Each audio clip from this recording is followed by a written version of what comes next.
Novak and JH from Polish Club. Welcome back to Australian Musician. Thank you very much for having us. We are talking about Now We're Cooking, your new album, which is coming out on August 13. Your press release says, so it must be true, that you had around 90 songs to choose from. Is that right? I mean, yeah, kind of 90. Would you call them songs, John? I probably wouldn't. Just scratchings on a wall, kind of vibe songs, I guess. Yeah, it's kind of like would you ideas. is a poem, if you write a poem in your own shit on a wall, is it still a poem? I'd say that's art. Whether or not it's a poem, it's art. We had 90 pieces of art. Do with that what you will.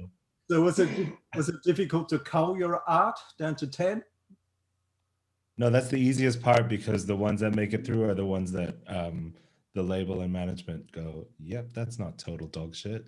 So yeah, we basically like we do all this stuff and then be like, just kind of like throw it all at them and be like, just pick the ones you like so we can move forward. Yeah, literally. So which is nice. The song ideas that aren't used, do you utilize them like spare parts? Do you come back to them and use them, put them together for other projects in the future? I think this time we will, probably, most definitely. I don't know if we have much in the past though, although I have a dog shit memory. John can probably tell you. I don't think we don't really. We kind of just move on, because by the end of the process, we're kind of like sick of everything and just want to start fresh. But I think sometimes you subconsciously like bring back certain melodies and kind of ideas like that. But like, we never really like go, oh, there was that demo that we had. I think it's easier to come up with something, well, not fresh, but come up with something like new, completely different, rather than going like crawling through like the hundreds of ideas on a phone or wherever and trying to rework that into something that makes sense. It's a lot more time consuming, and I think a lot more frustrating. Yeah. The press release also gave me the impression that you were intentionally trying to write hit songs. Do you ever dissect actual hit songs to see what makes them hits? That quote is really gonna come back to bite us in the ass. Oh my God. Number 98 on the Who ARIA wrote charts. this press release? But it's fine. John dissects pop every day, don't you, John? Yeah, kind of. I always like today's Friday, and always on Friday, always like have this like horrible deep dive into the new music Friday Spotify playlist, and it's getting harder and harder to do, but it's kind of interesting to see what people do and harder and harder because music is shit now. Is that what you're saying, John? I just think, and like, this is not saying that I have the right to make music, but I feel like too many people can make music and are allowed to put it in front of people. And I'm saying that in like if we were a band like, I don't know, 30 or 40 years ago, more than likely we wouldn't be able to be making music, I reckon. Like, but I reckon it's just too much music, you know. I feel like we need to delete everything and just start again, I reckon. It is easier than ever to make music, and it's like that ease of access is growing exponentially, and I agree, because I mean everyone's got GarageBand now. Anyone who has an Apple product has GarageBand. Anyone can bullshit some. It's basically Tetris at this point, where you just take any of the samples and you drag and drop and you copy and paste, and then record anything into a microphone. Doesn't even have to be good. Fill it with heaps of reverb, and Bob's your uncle. So it's amazing. It's amazing and highly and like really democratic, and is democratic the word? I don't know. What it's cool in a way, but it's also it's just like everything nowadays. It's like too much stuff. Well, At once. It's two sides to the coin, right? Where it's great that literally anyone can do it and has access to it, and it's all equal, and it means that every burgeoning musical genius out there has access to it and can do it on their own volition. But also it means they have like 1,000 times more bullshit to wade through and compete with that is like on equal standing. And like just the way it works now though, like being a musical genius doesn't guarantee that you're gonna do well though. You know? Like you need like this other package. And it's totally warped the process of, say, in particular with like guitar based bands or whatever, but the process of like having a major label or a label A&R scout going to a bar, listening to bands who play live, have to play live, and can at least demonstrate that ability. Now what's the process of discovering bands? I don't know. It's going on. Labels have people whose jobs it is to just comb TikTok and try to find what's connecting with people, which in a way is great because it means it's popular and there's demand for it. But like the measure of merit in that is dicey at best at most times. But it is what it is. Maybe there should be a criteria for a songwriting license. I mean, if we're not testing people as to whether or not they're capable of raising children or still able to drive after so many years, then we're certainly not going to be making people qualify for music. I mean, I think I think everyone should be able to everyone can make music and play music and write music and like write as many songs as you want, but like it's just too easy to listen to it now. Like I don't, it's just the same as like targeted advertising on Facebook can put like any idiot in front of you. But that's the thing, right? So the power is and I'm not just talking about music. I'm talking about like anything. Like I could just be here going like, ooh, and just put the power to promote that ultimately, if it's not something that immediately clicks, is like putting money behind it. Where does the money come from that in the music world? The vast majority of it comes from a major label. So the responsibility kind of lays on them to be that test, that license test of whether or not this is something of merit that's worth forking out tens, hundreds of thousands of dollars worth of marketing spend, because that's basically anything that's going to make or break an artist sustainably. Yeah. But as you said, if there's a market for it, then does that legitimize it? Oh yeah, for sure. I mean, it's art. There's no rules. If it's popular, it's popular.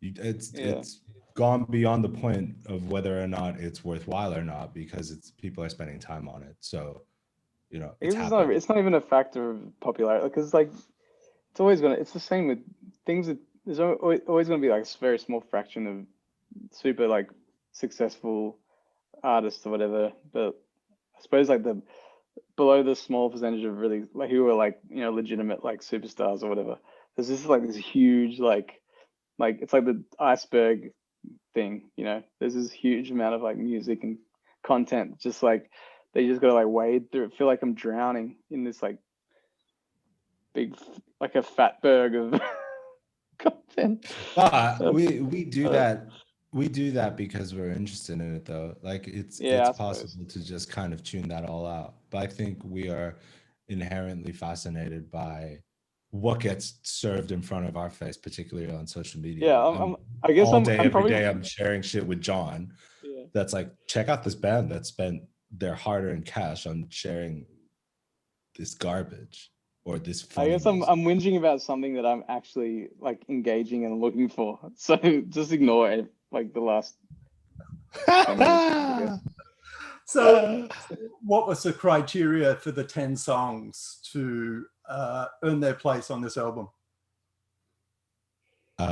How can we get money from our label to record an album? And put it out. Those are a very specific set of songs that no one, ourselves included, ultimately were able to describe. But we got there and we found 10. And fortunately, I like them. So all's well that ends well. Yeah, like because labels don't really need a rush, you know, like it's because they got other stuff going on, you know, like oh we can just put out this we got all this other stuff, but like we're not getting any younger really, and we want to like, and you know I feel like even nowadays you got to kind of put something out every year pretty much so people don't like forget about you, and so we're always just pushing to like to release something, and like and it gets to we start the process like trying to like where it's all like oh like we could do all these like concept kind of shit, but then like at the end of the process it just becomes really like pointy and like what do we need to do to release something really, and Yeah. you know if we still like what we do, but it becomes a little becomes like you know make a bit like making music to a brief at the end a little bit, but these doesn't mean that we don't like it. Yeah, it's what happens when you're at a major label, and like we knew that, and we've benefited from that greatly, more than most. So it's all about kind of being self-aware about that and being productive in those constraints. Yeah, but these are 10 very well constructed songs, and there's a lot in each one. Where does it sit against your other albums? You got to be pretty proud of this one. Yeah, I mean, I don't know if we've had time to reflect on that in terms of like bigger picture. I think we've become less. Sorry. Go on. No, go on. No, you go. I think we've become less precious and less worried about like, oh, what's the statement here? What's the like big milestone we're hitting? And just being comfortable with adding it to what's already there. And I think there's progression there. I think there's, you know, a few left turns and right turns, and ultimately still a rock band, and it still sits alongside of those things. I think we're always kind of balancing and trying to find the right balance between sounding like the band that people know and expect to hear, but also doing stuff that's still engaging for us mostly, and like trying to do that in a way that's still, you know, able to grow our fan base and be heard by as many people as possible. Yeah. All of the songs are very different tempos, different tones. Did you have a large palette of gear, a large palette of guitars and amps at your disposal for this one? No. I mean, there were a lot of guitars in the studio that wasn't by design. We were up at the Grove with Scott Horscroft, so obviously there's going to be a lot of stuff around, and there's going to be a lot of ability on his behalf and Isaac's behalf, the engineer, to just like add, you know, some strings or like fake strings or an organ or whatnot. But in terms of songwriting, it's exactly the same. I wrote it with John on one guitar, one set of drums in one room, one recording on our phones, and then we brought it to the studio and it kind of opened up there. But you got more guitars now though than like the first album. You just own more guitars now too. Oh yeah, for sure. But it was always the case though, kind of. Maybe not the first album, but like with Iguana and all the EPs we've done, there's always a Tele, there's always a few semi-hollows, there's always a couple of basses. Yeah, Jaguar on this one. A Jaguar on this one. Nice Jaguar. Well, I've always owned my own Jag. Like there's a Jag on the first. Oh, that's right. album. Yeah, that's true. So like, I think sonically it's way more hi-fi and way more thorough or deep in terms of instrumentation, and a lot of that comes from Scott. I'd say I don't think that was like a conscious effort when we wrote it necessarily, unless John thinks it is. I don't know. I only just got back my snare from Scott after a year because he liked it so much. That's my amazing. Black Beauty. I also used the best Tele I've ever played, because Scott inherited it of someone who was I in don't the know if you should studio tell. before. Yeah, it's just this random Tele that ended up living in the studio that everyone that goes through there is like, this is the best fucking Tele I've ever played. And it was just It's some funny random that, Tele that someone brought in. Yeah, it's amazing. Yeah. And like those things are never, I hate like gears. I hate gear and guitars, and like, not hate, but I hate stressing about it. Or rather, I find it very stressful. So being able to walk in and there's people there that know what's there and know when is reasonable to use it, and have that freedom to explore it without having to, stress over it is really nice. And I think you can kind of hear how comfortable I was with all of that, because a lot of it made it to the record. So I guess that's the difference for me one personally. one little bit of gear that we used was surprising to me was that one of those things called that you hold to the Oh, the guitar, and it makes, Ebo. yeah, yeah. Yeah, the You were funniest like, thing about that Evo was you, you and me to a certain extent were like, "Ooh, I don't know, man. yeah, Scott was like, It feels put the very Evo on it. like, Yeah.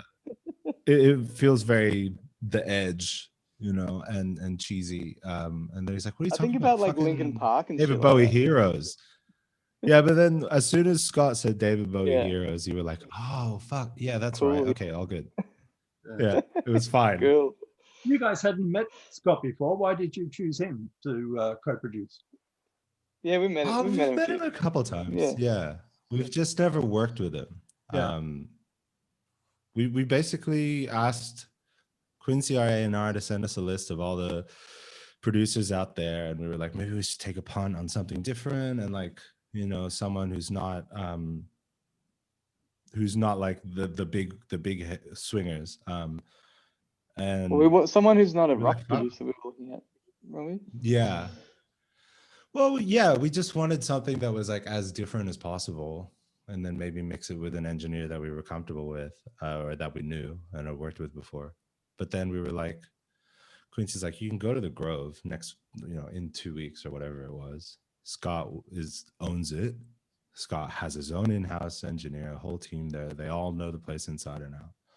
And you make a nice pop rock record, and that's exactly what we did. And it was, when we got there, it was so smooth and quite easy that we finished with a day and a half to spare, really, ultimately, out of 14 days. Yeah. So Yeah, it's super easy. nobody's really gigging at the moment, but when you do, is it going to be a difficult album to reproduce? It depends. I mean, no, because we're planning on touring with a 4-piece. So that kind of opens us up to replicating everything we need to and more. But like, yeah, it's stressful now because can't even leave the fucking house. But all things being okay, I think it'll be exciting because we've got twice as many people that were usually, or that we started off with on stage. So there's a lot more to play with, and it'll make it super easy to just kind of pick whatever songs we want to play rather than what songs we can play. Yeah. All of the songs are under 4 minutes. When you do play live, do you intend on extending some of them, or keep it Yeah. Ramones like tight? No, we played a few. We played a couple of gigs a couple of months ago and played a few of the songs. And with a 4-piece, it's like kind of fun to like kind of jam out a bit more than even with 3, I guess. But so we do, especially with those like dancey ones, like do like fun little jammy bits, and it's good. It's fun. It's like being in a band again. Like being a 2-piece doesn't feel like a band. It just feels like Feels like a challenge. yeah, it's like sport or something. Like even though it's nice. even though we're a team, we're It's still nice kind to of do like those kind of separate. yeah.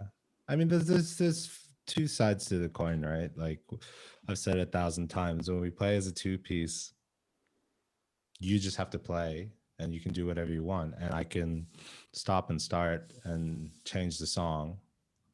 But then the other side of that is that if either of us stop, the song's pretty much over because there's nothing to fall back on. So if we can have Kirsty doing a sax solo, if we can, you know, have Dan doing some gross wah pedal on his bass, then I can sit down for all anyone cares, because That sounds there's so way much worse going than it on. actually is, though. Yeah, it's literally the best. But it's nice. It just means that we have to, or I specifically, have to know the songs so much more and in and out. Like, I need to know everything that we're doing, because I guess we've established ourselves as being fly by the seat of your pants and just figure it out. But there's a lot less pragmatism and figuring it out on the night when you're a four piece, because people are relying on you to guide them through an actual song that exists. You know, so yeah, it's fun. It's totally different. Yeah. So if we're lucky enough to all get out of lockdown soon, what's the plan for the rest of the year? And if not, what's plan B? I think it's John? Yeah. Well, we're gonna do some more recording as soon as we can. I think we were planning on doing it now actually, but we cannot. And then I guess we'll just keep postponing the tour until we can do it. That's all you can do, really. Yeah, there's literally no answer to that question that's going to be relevant, because we have no idea. We're going to do the tour as soon as we can, in every city that we have committed to doing it. So it'll happen when it can happen. I think realistically, it probably won't happen originally as planned. But again, we have no idea. There's like, we're in lockdown for another 2 weeks, but then beyond that, we can't really say anything for certain. So get the tour done, release this fucking album finally. At what point will be exactly a year since we recorded it? And then, yeah, we just, as always, we want to be as prolific as possible in terms of recording and releasing music. A lot of that's out of our hands, more now than ever. So we're just going to keep on trucking. All right, guys, it's been great to catch up again. Now We're Cookin is out August 13, and we'll catch you next time. Cheers. Thank you so much, Greg. Lovely to see you. I hope you're safe and happy.